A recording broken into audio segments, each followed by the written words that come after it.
د زور واده لنډه او دردونکې کیسه. امید لرم چې تر پایه پورې راسره واورئ.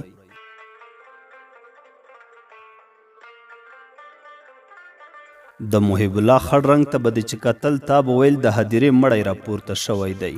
شونډې سپېره پتري نیولي وو، سترګې پکې ننوتې وې، یوه اونۍ یې پر ملا داسې راکړوپ شوی وو تا به ویل لوی بار یې چا پر اوږو ایښی دی. په کوټه کې ناست د ګوتو په شمېر کسان ټول چوپ ناست وو. د چا له خولې سپڼ هم نه خود. نه خبره دروازه خلاصه شوه، د ټولو ورمېږونه ورکاږه شول. د محب الله کشر ورور محمد الله او مشر زوی را ننوتل. محب الله ټکان وخوړ او د رواني ناروغانو په څېر زر له ځایه پورته او بیرته کېناست. سر یې یوې او بلې خوا ته وخوځاوه، پرته له دې چې چاته څه ووایي او کوم طرف ته وګوري. د سودایي او لیوني په څېر له ځایه پورته شو، په ازادو ګډو وډو قدمونو له کوټې ووت. د محمد الله دې حالت ټولو ته اندېښنه پیدا کړه. یو او بل ته سترګې ونیوې. کشر زوی بادام خپل تره ته وکتل. فکر دې دی دا څو ورځې نه ډوډۍ خوړلې او نه یې سترګه پټه کړې ده. د دروازې په خوله کې ناست ځوان کرار وویل خدای دې خیر کړي. پرون یې د وینې فشار هم 200 ته پورته شوی و. ډارېږم چې زړه یې ونه درېږي، له یوې به مو بله ښایسته شي. د محب الله ورور د خپلو ورېرو په دې خبرو رانیغ شو. ګورئ دا مشکل د ټولو په شریکه دی. په پیغور یې پسې زیاته کړه. که تاسې داسې د ناهیلۍ خبرې کوئ، بیا د دې پر ځای چې د نارینهو په مجلس کې کینئ، ورشئ هلته له ښځو سره وژاړئ. کوټه یو ځل بیا درنې چوپتیا ونیوله.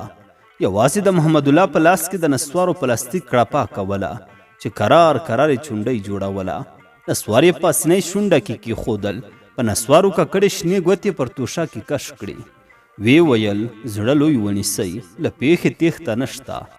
خپل ورور خیر الله ته چې تازه د دې چوپ مجلس ګډونوال شوی و مخ ور واړاوه. څه مو وکړل، یو کس مو پیدا کړ. محمد الله په ځای کې رانیغ شو. بادام په یوه منډه توفداني ور وزغلوله.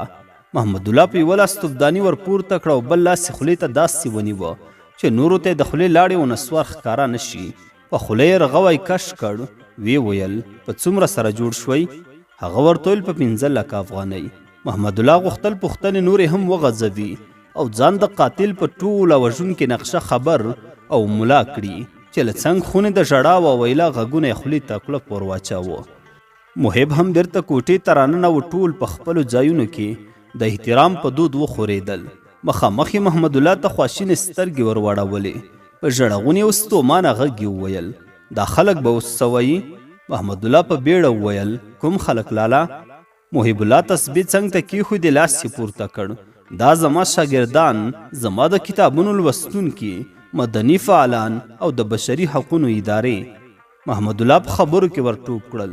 پوهېږم لالا، خو دا مه هېره چې ته د یو خان لمسی یې. ته که هر څومره په ښار کې واوسېږې، له پوهنتون او اکاډمۍ سره ځان وتړې، بیا دې هم ریشه او بنیاد په کلي ولس کې دی.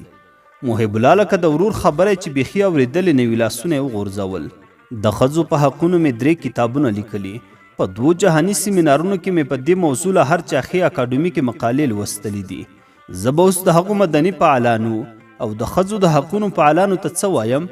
محمد الله بې له ځنډه وویل پوهېږم لالا، ته که دوی ته په مخه نشي ورتلی او پر وړاندې سترګې نشي غړولی، موږ هم له شرم او خجالتۍ اوس ولس ته سترګې نشو غړولی. تا ته د خلکو خولې نه دي معلومې؟ ګوره لالا، که داسې ونه کړو د هغوی د پیغور اور به موږ ټول وسوځوي. محب الله د دې ټولو خبرو په دوران کې چوپ ناست و او یوازې د سرې قالینې په ګلانو کې سترګې خښې کړې وې. سر یې بې واکه ځوړند و.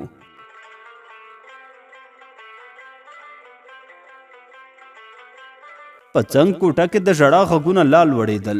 محب الله زامنو ته چې یو له بل سره څنګ پر څنګ قطار ناست و لاس ونیوه.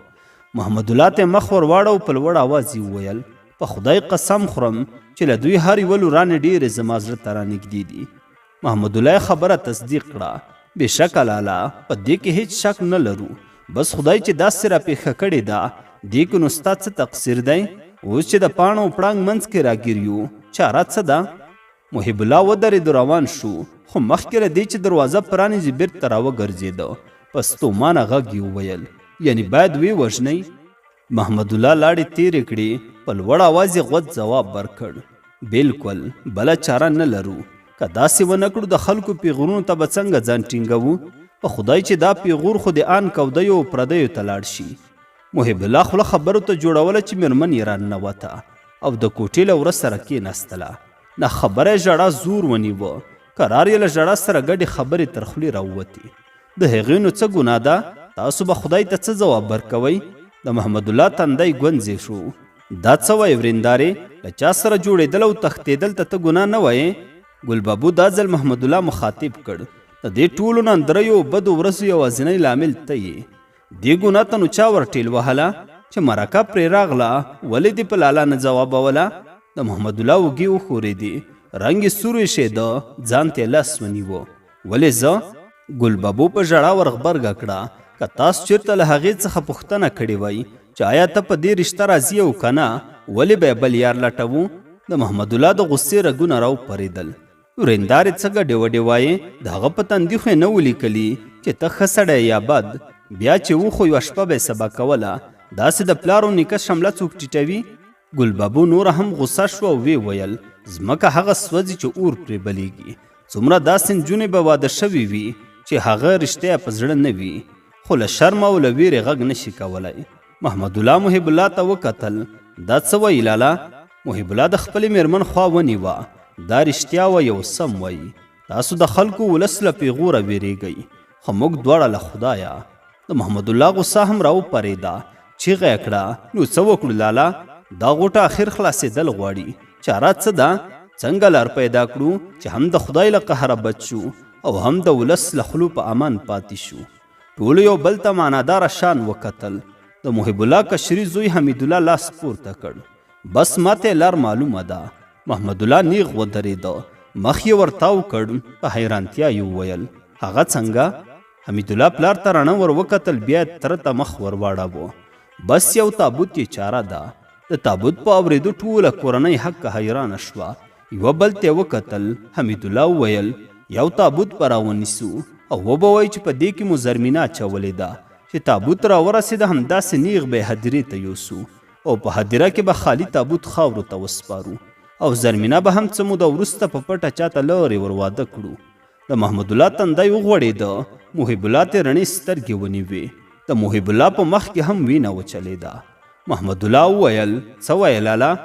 محب الله لاړې تیرې کړې ویې ویل دې کې به نو نور څه ووایم چې هم له شرمه خلاصېږو او هم له ناحقه خون نه. محمد الله چې څنګه دا واورېدل، هغه ورور ته یې مخ ورتاو کړ چې له قاتل سره د زرمینې د مرګ سودا کړې وه. بس چې داسې د قاتل ته هم دا اوس خبر ورکړه چې د قتل پلان نه عملي کوي.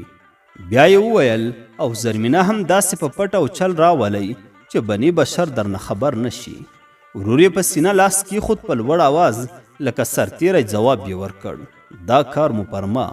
د محمد الله تندی بیرته تریو شو.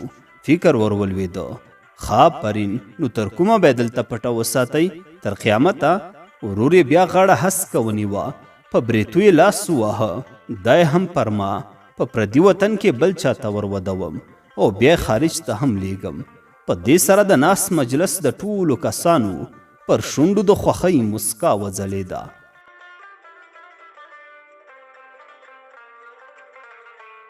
د تقدیرونو پاکه خدایا، د تقدیرونو پاکه خدایا، زه د ازل له برخې ډېره تنګه یمه.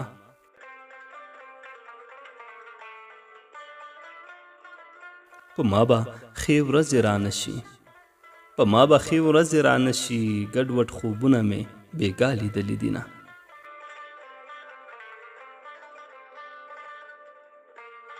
د کبرجنو خلکو زور دی، د کبرجنو خلکو زور دی، زما باڼو کې اوښکې ډنډ ولاړې دي نه.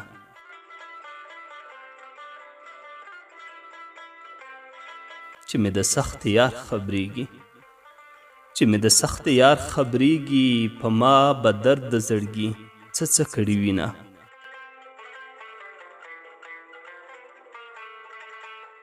د بزرګۍ خبرې مکړه، د بزرګۍ خبرې مکړه، سړې تودې تبې مې ستا د لاسه دینه.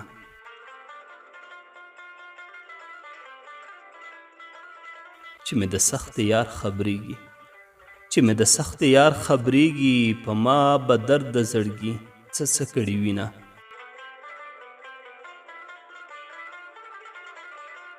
د خوشحالۍ بخت مې کوټه دی د خوشحالۍ بخت مې کوټه دی غم مې د زړه په ډاګ خیمې وهلې دینه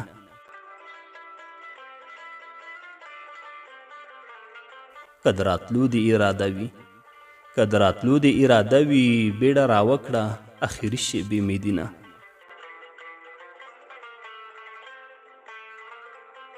خدای دې په زړه سوری سوری کا خدای دې په زړه سوری سوری کړه چې در معلوم شي د دردمنو زړو حالونه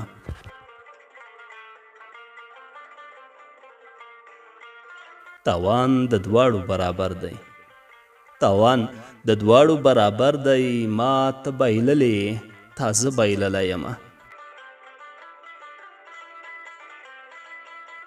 نورې خیرې به درته نه کړم نورې خیرې به درته نه کړم د وړکي غږ دې په کور مه وشه مینه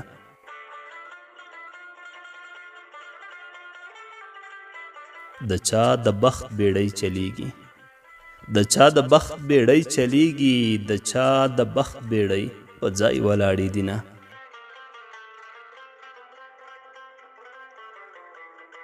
چې ستا غمونه مې مړ نه کړي چې ستا غمونه مې مړ نه کړي د غریبۍ تبې مې ډېرې تېرې دینه